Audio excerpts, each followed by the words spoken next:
Muy buenas, un día más, querida mamá estrella, bienvenida a un episodio más del podcast Brilla en tu embarazo. Quiero agradeceros a todas vuestra presencia, quiero agradeceros la difusión, quiero agradeceros vuestros testimonios, a todas las mamás que estáis participando en las entrevistas. Gracias de corazón por compartir, por llevar vuestra experiencia a otras mamás. Y también quiero recordaros, si todavía no lo habéis hecho, que tenéis a vuestra disposición el test de seguridad en el embarazo en www.brillentuembarazo.com. Ahí vais a poder integrar una información que os va a servir de ayuda para llegar serenas, tranquilas y muy relajadas al nacimiento de vuestros bebés. Hoy tenemos especialista en maternidad. ¿Y a quién tenemos hoy? Nuestro segundo episodio con Diana Sánchez. Diana es nuestra psicóloga prenatal, también es sexóloga y fundadora de la Asociación Española de Psicología Prenatal. Bienvenida al podcast Brilla en tu embarazo. Para llegar tranquila y segura al parto, debes de tener la información adecuada sobre el proceso que estás viviendo. De esta forma vas a obtener la tranquilidad que necesitas. Sentirnos acompañadas en la gestación es una necesidad para las mujeres. Eso nos permite sentirnos en paz, seguras, tranquilas. En Brilla en tu embarazo te acompañamos cada semana de 3 formas. Primero, aportándote toda la información que necesitas para resolver esas dudas que te surgen durante la gestación. 2, te acompaño con una meditación semanal sobre la temática del podcast. 3, te damos herramientas a través de una metodología probada para que brilles en tu embarazo y disfrutes de un parto seguro y sin miedos. Abordaremos temas sobre alimentación, emociones, autoestima, ejercicios para el embarazo, yoga, respiración, movimientos para el parto. Todo ello de la mano de los profesionales más punteros en el mundo de la maternidad. Ginecólogos, matronas, dulas, psicólogos, parteras y especialistas en la maternidad nos van a acompañar para que el brillo en tu embarazo sea un hecho y recuerdes esta experiencia como uno de los mejores momentos de tu vida. Mi nombre es Tuti. Soy periodista, coach, autora de La Estrella Eres Tú, creadora del Método Estrella y del proyecto Mujer Estrella. Soy profesora de Mindfulness y Yoga y estoy especializada en maternidad, lactancia, crianza y educación. Me gustaría acompañarte, si tú me lo permites, en este maravilloso momento sagrado, que es la gestación, en este viaje de la maternidad. Gracias por estar ahí, gracias por dedicarte este rato, gracias por estar en brillo constante. Recuerda siempre que no solo estás tú brillando, ahora tienes en tu vientre otra estrella.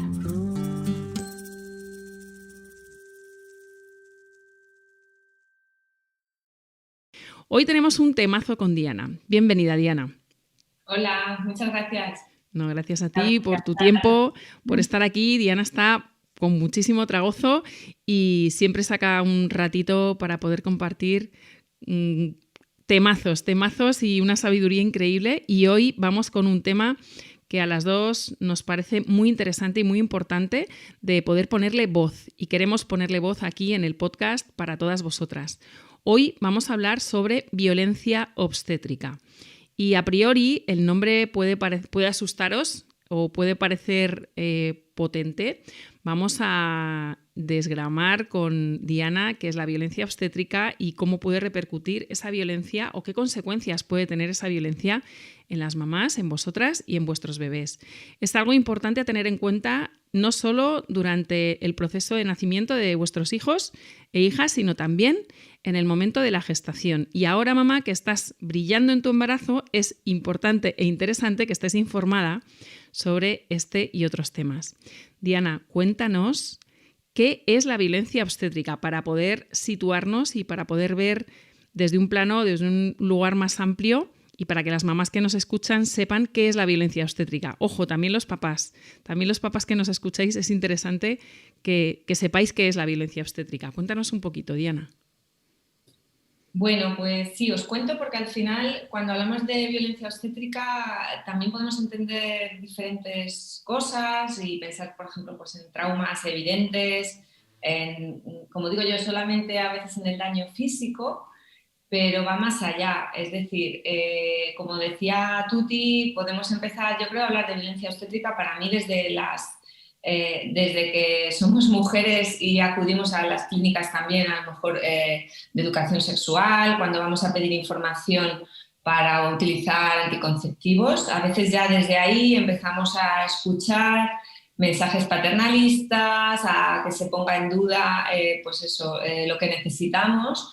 Y es evidente que desde ahí yo creo que ya empieza, o sea, que desde muy chiquititas, en las mismas clínicas también a veces de revisión ginecológica, estas cosas también ocurren, pues con mensajes como pues, no estás embarazada, pues a qué estás esperando, se te va a pasar el arroz, este tipo de comunicación para mí ya empieza y es un círculo también de poder que viene de la propia a veces estructura, porque yo creo que la violencia de género tiene, como digo yo, es como el origen del que también emerge esta violencia obstétrica, o sea, es algo estructural, también de cómo están generados los sistemas también de poder del hospital, quién nos manda, quién nos da la información o no nos da la información. Entonces es un tema complicado porque tenemos que estar como desde ahí, cuando llevemos a nuestras hijas o si las lleváis ya cuando son adolescentes, a profesionales, que tengamos en cuenta que este tipo de cosas desde ahí las tenemos que intentar cortar.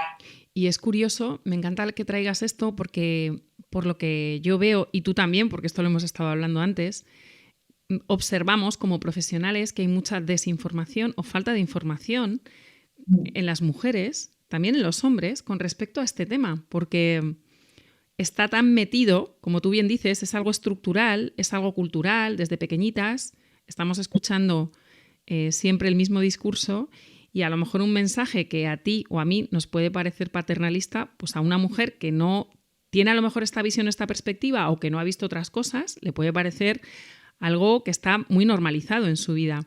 Entonces, partiendo de la base que hay que rascar un poco para encontrar el origen de la violencia obstétrica y que hasta hace bien poco tiempo, también lo hemos dicho antes, ¿no? Cuando hablábamos, es un tema del que hasta hace bien poco no se hablaba, ¿cómo podrías definir la violencia obstétrica? Sí, pues mira, hay varias definiciones, ¿vale? Yo os voy a comentar una que a mí me gusta de una ginecóloga que se llama Miriam Aladí, que bueno, es muy defensora también de los derechos de la mujer y seguramente que tú, tío, la conoces, has oído hablar de ella. Sí. Y claro, ella tiene unos artículos y a mí me gusta la definición. Ella dice que es la violencia ejercida sobre el cuerpo y los procesos reproductivos de la mujer, que se expresa mayoritariamente, pero no en exclusividad, con un trato contrario a normas éticas y legales en la mujer gestante y la tendencia también a considerar como patológicos procesos reproductivos que son naturales en el contexto de la salud sexual, el embarazo, parto y el posparto. Y aquí es donde yo añado que además podríamos ampliarlo a lo relacionado con la atención a la muerte perinatal y al excesivo intervencionismo médico sin justificación. O sea, ese sería como muy concreto, como veis, una definición que ahí ya pues es donde podemos empezar a tirar y sacar muchas cositas, ¿no? Muchos hilos. Claro, porque estamos hablando de leyes también, ¿no? Cuando hay una violencia obstétrica, o sea, y en esa definición queda bien claro que, ¿cómo puede saber una mujer, en este caso una mujer gestante, estas mamis que nos están escuchando, cómo pueden saber si están siendo sometidas a algún tipo de violencia obstétrica? Pues mira, a ver, hablando de leyes y de cosas como, ya hablo generales, ¿no? Porque ahora comentaré un poquito cómo está la legislación a nivel casi mundial, pero hay un artículo de la Declaración de Bioética y Derechos Humanos que nos dice que la embarazada tiene derecho a tener información, seguridad y privacidad.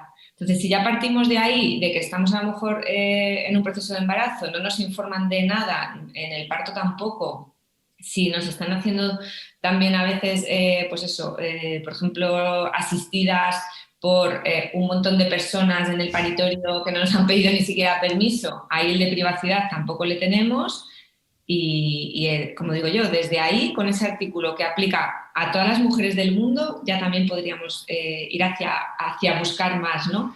Entonces, Diana, con esto que estás trayendo, perdona que te interrumpa, pero con esto que estás trayendo y observando los acompañamientos que yo he podido realizar en España, y basándome en esta declaración de bioética de la que estás hablando, de derechos humanos, información, seguridad y privacidad hemos hablado.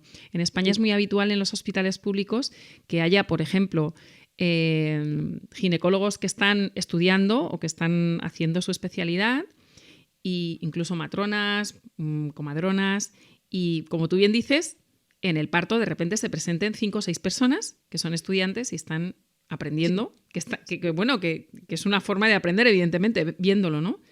Entonces, si tú te encuentras ante esa situación, yo cuando he acompañado a mamás, muchas de ellas que están informadas han sido ellas mismas las que han ido con su protocolo, con su plan de parto y han pedido que esto no suceda, por ejemplo, para mantener la privacidad. Más puede que haya alguna mamá que se encuentre con esa situación y le dé reparo, porque es lo que sucede, que a muchas mujeres les da reparo decir, hey, no quiero esto, y están en todo su derecho, ¿no? Entonces, ¿qué pasa con esto? Es un tipo de violencia. Claro, efectivamente, porque además yo creo que si te lo encuentras en el parto, a veces ya es muy difícil, como digo yo, tomar conciencia de lo que dices. Las que van con un plan de parto, evidentemente, como mínimo, están súper informadas. Claro. Pero la que llega allí y va a un hospital, como tú dices, universitario, que es verdad, yo también entiendo que hay que formar y demás, pero bueno, quizá puedes formar a 1 o 2, pero de repente que haya 10 personas en el paritorio, más matrona o más anestesista, tu pediatra. Pareja, más pediatra, claro, o sea, eso ya es multitud, ¿no? Entonces, no sé, a mí se me ocurre que tendríamos también que pensar a veces en otros modelos, ¿no? Pues no sé si grabar o que hubiese como he visto, como se ve, ¿no? En Anatomía de Grey, pues que están los residentes viendo las operaciones, pero desde un lugar separado en el que no invadan la intimidad, ¿no? Porque yo creo que también una vez que estás de parto, si te metes en lo tuyo y te da igual si te estuviesen mirando a través de algún espejo y tú no vieras nada, ¿no? Pero claro, tener 10 personas, sabemos, y tú lo sabes perfectamente, que la fisiología humana necesita de esta intimidad para que funcione bien y estamos ya rompiendo ese primer principio. Y la seguridad también, porque si una mamá está en un proceso de privacidad en un momento de parto y se permite que ese proceso se desarrolle de forma natural, es mucho más seguro a que haya intervenciones. Y eso está claro y está cientificado ya, ¿no? Entonces, bueno, estamos hablando ya de los 3 puntos que acabas de decir de esta declaración. Y luego la información, que no te han informado. No te informan y de repente pasa eso. Claro. Bien, sigamos tirando del hilo, sigamos tirando de este tema. Claro, como sé que nos escucha gente también de LATAM, de muchos lugares, como curiosidad, cuando yo he hecho trabajos sobre este tema, hay una ley de violencia obstétrica que es del año 2004 en Argentina, que hablan de parto humanizado, pero realmente la primera que se saca, que habla también de violencia obstétrica y lo define, es una de Venezuela, que es la primera un poquito que lo nombra, ¿no? Que es del año 2007. Estamos en 2021, o sea, que no es de ayer tampoco. Cuando lo sacaron parecía una novedad y lleva tiempo, pero también os digo, y lo sé, estos países tampoco cumplen estas normativas que tienen puesta esta definición. Entonces, bueno, a veces la norma está bien porque yo creo que por lo menos si se nombra ya tenemos algo, pero que sepáis que existen, o sea, que tenéis esa legislación y en cambio aquí, que todavía no tenemos una definida, aunque la estamos pidiendo, pero lo que hablaba antes, si te vas a la Constitución española, la integridad física y moral, la libertad personal, el derecho a la intimidad también están y, por supuesto, la ley de autonomía del paciente.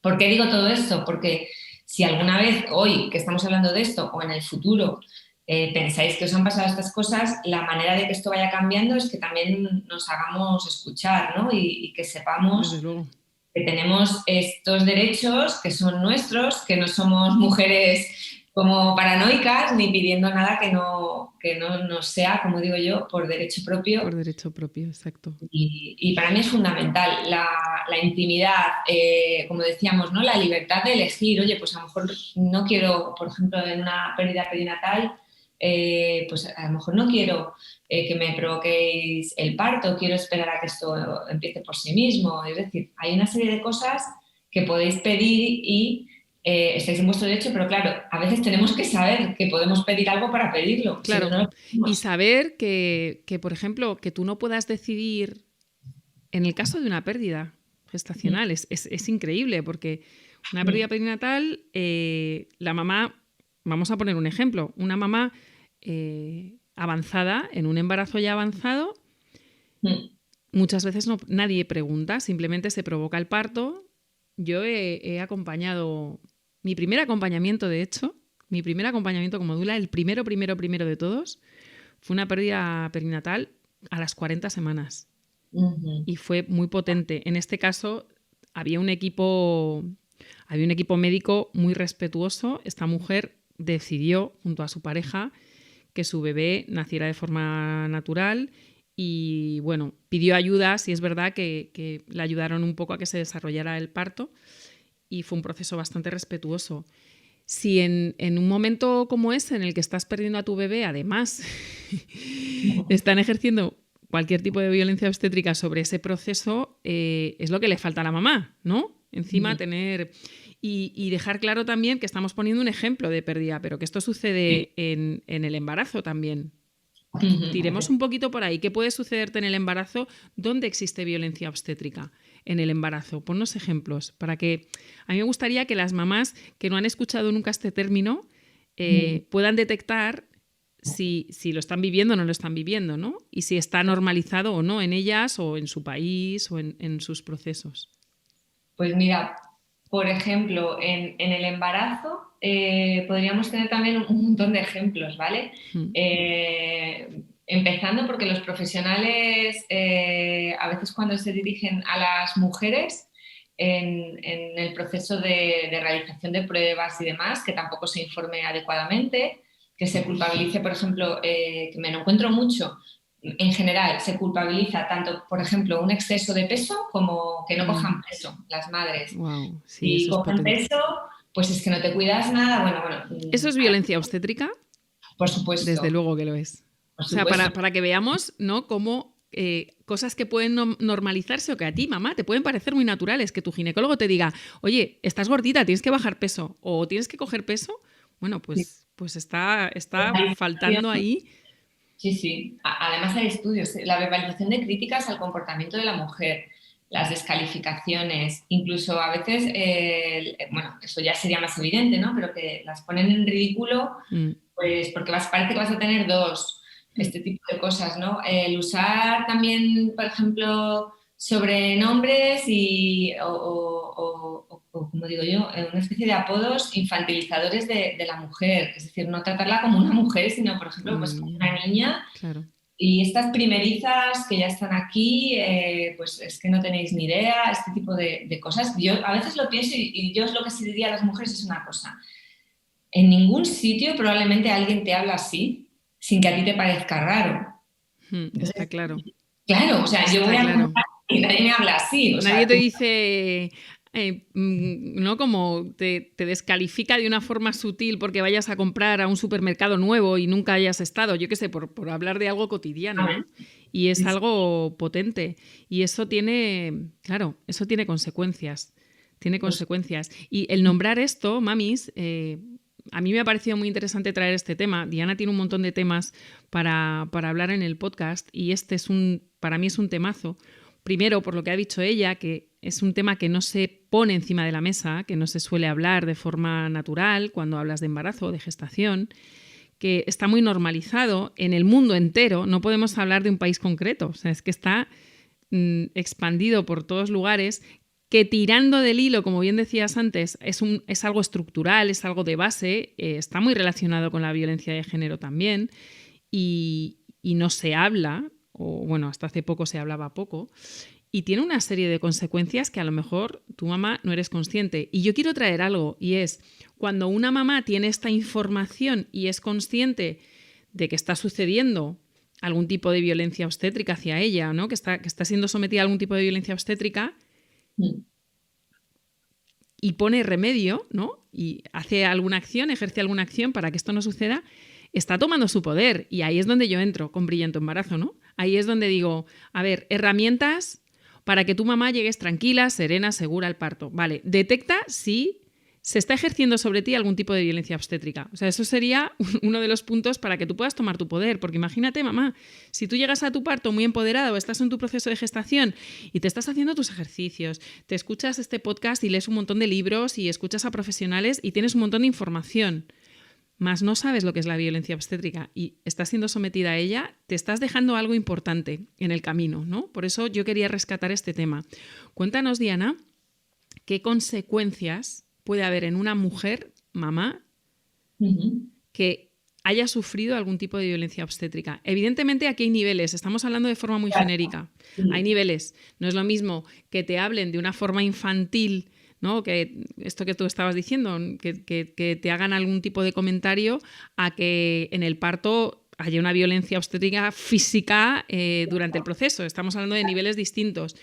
Y detectarlo es importante. Más seguro que hay una serie de consecuencias que sí, a lo mejor pueden ser más genéricas para una mamá. ¿Cuáles son? A ver, claro, yo primero de todo lo que dices de los niveles me encanta, porque además no es que solo haya niveles, es que depende de cada mujer. Claro. Habrá mujeres a las que le hablen así y realmente les da igual, se van a su casa y dicen menudo, o se lo dicen. Se lo dicen. ¿Qué me estás contando? Claro, me da igual, o se lo cuentas a tu pareja, te enfadas, se te pasa y al día siguiente estás bien porque no te ha afectado. De hecho, eso es, por ejemplo, lo que me pasaba a mí a veces, ¿no? Claro. Pero depende. Por ejemplo, en una pérdida perinatal, si tú tienes con una mamá, simplemente haces un comentario desafortunado. Es que no, ahí sí que no hablo de daño físico, pero haces un comentario desafortunado y ¿qué puede aparecer? Pues mucha culpa. Y si aparece culpa, pues puede aparecer ansiedad, puede aparecer depresión y sobre todo pueden aparecer incluso luego evitación de nuevos embarazos. Desde luego. Porque, fíjate las consecuencias. Claro, o sea, hay consecuencias, por lo menos a veces de este tipo, y hablo ya, te digo, de algo que te han verbalizado, que a lo mejor, tampoco digo que sea, ni mucho menos, premeditadamente para que la mujer se sienta mal, sino porque no hay tampoco formación de los profesionales de las consecuencias que tiene lo que dicen, ¿no? Y de cómo lo dicen, porque a veces no es solo lo que dicen, sino cómo lo dicen. Exacto. Pues desde ahí, que es lo que te digo, una mujer que empieza a tener ansiedad, depresión, que se piense volver a tener más hijos o no, claro, hasta si hay daño físico, pues que haya trauma. Y claro, si hay trauma, pues hay disociación. Y igual, los traumas no afectan a todas las mujeres por igual. Hay mujeres que pueden vivir una situación muy traumática, tienen recursos suficientes, apoyo de su pareja, apoyo social y, bueno, pues son resilientes. Y salen adelante. Van a estar tristes, enfadadas, van a tener un montón de emociones, pero salen. Pero hay otras que van a necesitar apoyo psicológico y van a entrar en estados también de problemas mentales y, bueno, y hablamos también de trauma psicológico, pero también trauma físico. Claro, hay ciertas intervenciones que te determinan de por vida, por ejemplo, tus relaciones sexuales. Claro. Ya sean con dolor o con una evitación de las mismas, pues por miedo a lo que te ha ocurrido. Como por ejemplo, ponnos ejemplos de una pues intervención física.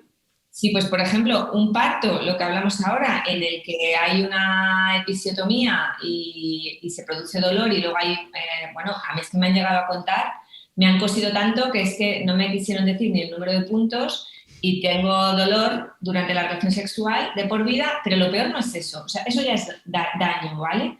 Pero es que luego van a decir que les duele y tampoco las hacen caso. Es como, bueno, pues es que pues esto es lo que hay, ¿no? Poco más o menos. O sea, no se dice, jolines, vamos a buscar una solución a esto. Claro. No, como, si tu salud sexual tienes 30 años o 35 y de por vida está tocada, pues ahí te lo lleves tú, ¿no? Claro.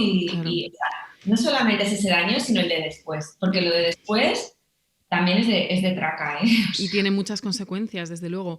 Y quiero rescatar esto y traer a los profesionales sanitarios. Hay algo que has dicho antes que me parece muy importante y es un tema formativo, ¿no?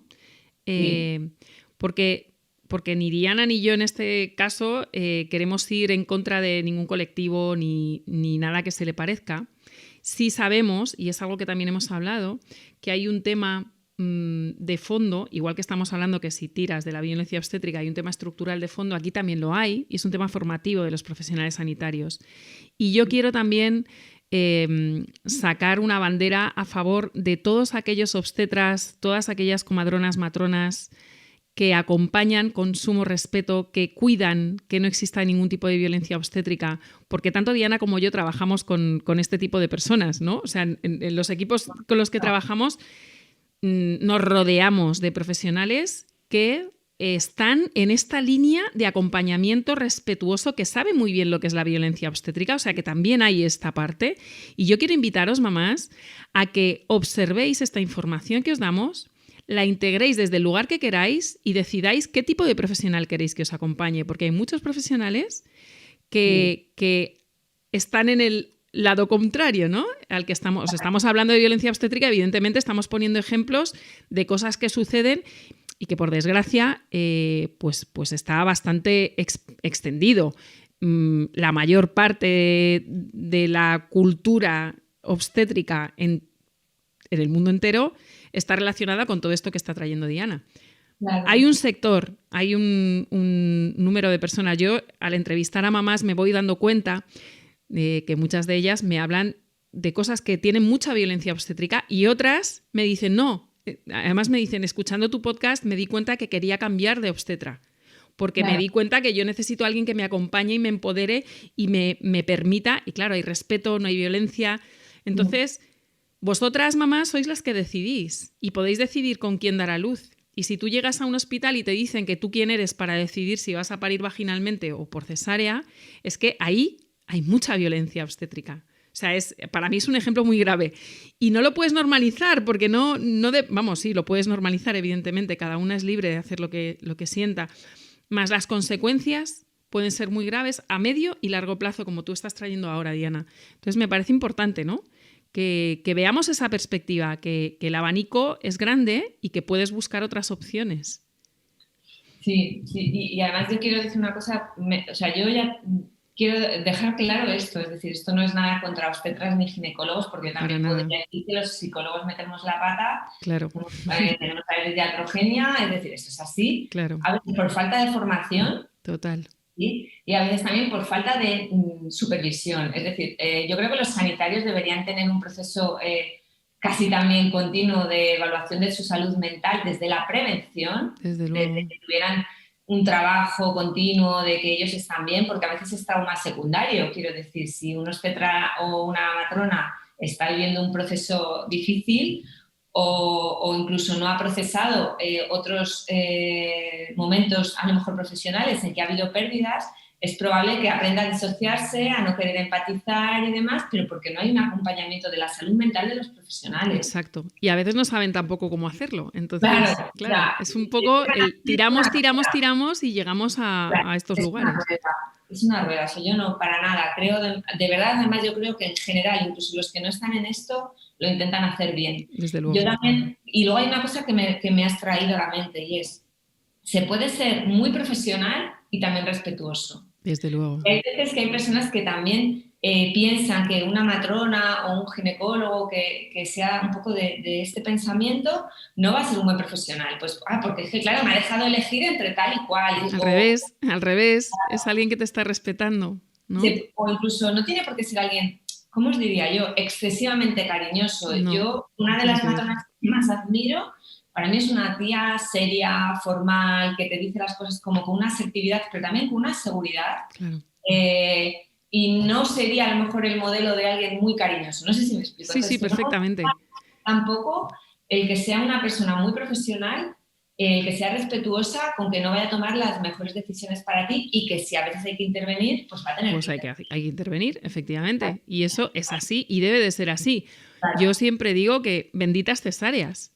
O sea, benditas cesáreas que gracias a ellas, pues muchos bebés están aquí, mamás también, ¿no? Y cesáreas de emergencia o operaciones de emergencia, situaciones que a priori son complicadas y gracias a estos profesionales pues también salen adelante un montón de vidas. Entonces, bueno, me parece muy importante dejar esto así como súper, súper claro y también compartiros que tanto Diana como yo estamos acostumbradas a trabajar con este tipo de personas, ¿no? Matronas, ginecólogos. O sea, yo estoy rodeada de profesionales que están en esta línea. De hecho, el equipo que tenemos en Brillante Embarazo, que hay de todo, pediatras, obstetras, matronas, comadronas, son grandes profesionales y muy serios, ¿no?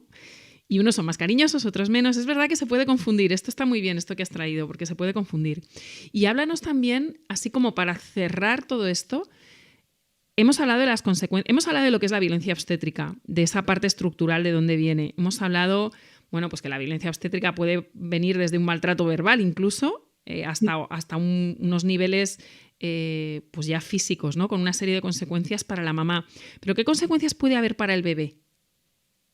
Pues para el bebé también puede haber prácticamente desde daño físico también, pues por ejemplo porque se realice mal una intervención y el niño nazca. Yo tengo algún caso, Claro. Con una dislocación de hombro, con la cadera mal colocada, es decir, una serie de daños físicos hablamos, y luego por supuesto, es decir, si hay violencia obstétrica, y fíjate, es como una cascada. Si la mamá le dan a un bebé y la mamá ha sufrido una situación traumática y no puede, porque no puede ni siquiera con ella misma sostener a su bebé, empezar a cuidarle con la mirada y que haya ahí, como digo yo, ¿no? Un establecimiento sano del vínculo. Claro. Y puede que incluso, que tampoco hay que culpabilizar porque suele ocurrir, a veces no quiere ver al bebé, claro, durante un tiempo pide que se vaya o está agotadísima, se produce una separación, pues ese bebé también puede tener en el futuro, claro. Claro, hay unas consecuencias para él. Consecuencias, ¿no? No me gusta mucho tampoco que esto sea como algo obligatorio que lo pensemos así, porque hay mamás que se separan del bebé y le ven y a todo bien. todo bien. Pero bueno, es un mal inicio. Es esto que has dicho antes. No es tanto lo que sucede porque lo has explicado muy bien. A cada mamá le va a llegar la información desde un lugar distinto y vas a reaccionar de una forma diferente. O sea, yo recuerdo, en mi caso, y lo he vivido con muchas mamás, pero en mi caso yo, dando teta a mis 2 bebés en el hospital, que estuve 6 días, porque perdí mucha sangre en la cirugía, en la cesárea, y a mí venía profesionales sanitarios, familiares, y me decían, ¿estás loca? No puedes dar teta, ¿no? Me decían cosas y yo me fumaba un puro, literalmente. Yo decía, yo tengo claro lo que quiero hacer. Claro. Fue un momento muy duro porque estar yendo contracorriente evidentemente es duro, ¿no? Sí. Pero no me afectaba, ahora lo cuento como una anécdota. Entonces, eso también es interesante, ¿no? Ver cómo esas consecuencias, pues también, igual que estamos hablando de un abanico de un nivel diferente, pues también lo hay en el caso de cómo te puede afectar. Y cuanto más información tengas, cuanto mejor preparada vayas, mamá, a ese momento, y cuanto más informada estés en el embarazo, digamos que ese nivel va a disminuir, ¿no? Una mujer que está empoderada, una mujer que lo tiene claro, una mujer que tiene la información, pues le va a afectar mucho menos lo que le puedan decir si ella lo tiene claro, pero para tenerlo claro necesitas tener la información. Así que bueno, tenemos claro que puede haber una serie de consecuencias para mamás y para bebés y espero que haya quedado claro lo que es la violencia obstétrica. Por último, cerramos. Sí. ¿Algún tip, algo que quieras, a lo que quieras invitar a las mamás que pueden hacer con respecto a este tema, mamás gestantes? Quizá una cosa que tú has dicho y es informarte, sí, pero luego también confianza en el equipo en el que estés. Exacto. Intenta confiar, y aunque no lo hayas elegido, quiero decir, yo sé que en muchos lugares no podemos elegir el obstetra ni el equipo y demás, pero intenta confiar, porque también si tú vas hiperactivada, con miedos, con angustia, casi también es como digo yo, una mala activación. Total. Puede llevar también a que sea un desastre. Sí, exacto. O sea, para mí confiar. No hemos podido elegir a veces, vale, pero intenta confiar en el equipo médico. Maravilloso. Da a veces una oportunidad, porque yo sé y soy consciente de que mucha gente no puede elegir un ginecólogo o una ginecóloga por muchos motivos. Pero confía en ti y confía en el proceso y en el sanitario si puedes. Intenta también darle esa oportunidad. Y una vez que estás ahí, además, que no puedes elegir y llegas a ese momento con tu información, con tu preparación, el parto es un momento de entrega, entonces entrégate en todos los sentidos y es más, hay una ley universal que es la ley de atracción y esto funciona. Si tú estás proyectando que todo va a salir bien y que estos profesionales lo van a hacer fenomenal y te van a acompañar de una manera impecable, eso lo estás atrayendo, seguro. Entonces, bueno, sí. instala eso. De alguna manera, yo creo que si les das confianza, ellos también les relajas. Total, claro, no están en tensión, están confiados, saben que estás ahí entregada. Claro. Y además puedes estar confiada y a la vez tener claros tus derechos, ¿no? No es algo, igual que hablábamos antes, que un profesional no tiene por qué ser cariñoso para ser profesional y respetuoso, pues aquí igual. Tú puedes tener todo muy claro, poner tus límites, poner tu espacio y a la vez confiar plenamente en el equipo que te ha tocado. Me parece una súper recomendación para terminar. Bueno, gracias, Diana. En próximos episodios seguiremos desengramando temazos. Y espero que os haya gustado este tema. Quiero recordaros que podéis escribir con vuestras experiencias. Si tenéis preguntas sobre violencia obstétrica o lo que se os ocurra, podéis escribir a info@brillantuembarazo.com. Os daremos respuesta en preguntas y respuestas. Tenéis este espacio a vuestra disposición, queridas mamás y queridos papás. Gracias un día más por estar ahí. Quiero recordarte, mamá, que la estrella eres tú y que dentro de ti, en este momento, también está creciendo una nueva estrella. Ama y disfruta. Gracias.